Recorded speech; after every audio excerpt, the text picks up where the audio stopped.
আসসালামু আলাইকুম। আমরা অনেকে কিরাতের স্তর সমূহ লিখো আসে পরীক্ষায়। কিরাতের স্তর হলো আল্লাহ তাআলার পক্ষ থেকে প্রেরিত সর্বশ্রেষ্ঠ গ্রন্থ আল কোরআন।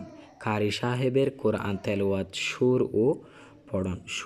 ও পঠন গতিতে যে তারতম্য করে থাকেন, এই তারতম্য কোরআন তেলাওয়াতের সৌন্দর্য বৃদ্ধি করে। নিচে এই সম্পর্কে আলোচনা করা হলো। আমরা এখন জানব কিরাতের স্তরসমূহ। কোরআন তেলাওয়াতে কিরাতের স্তর আছে তিনটি: 1 তারতিল, 2 হদর, 3 তাদবির। 1 তারতিল। তারতিল শব্দের অর্থ হলো ধীর গতিতে পড়া, এতটুকু লিখলে হবে, ধীর গতিতে পড়া। হদের শব্দের শাব্দিক অর্থ হলো তাড়াতাড়ি করে পড়া, মানে হদর শব্দের শাব্দিক অর্থ হলো তাড়াতাড়ি পড়া। আর তাদবির অপর নাম হলো তাআসসুদ, অর্থ মধ্যম করে পড়া, মানে মাধ্যম করে পড়া।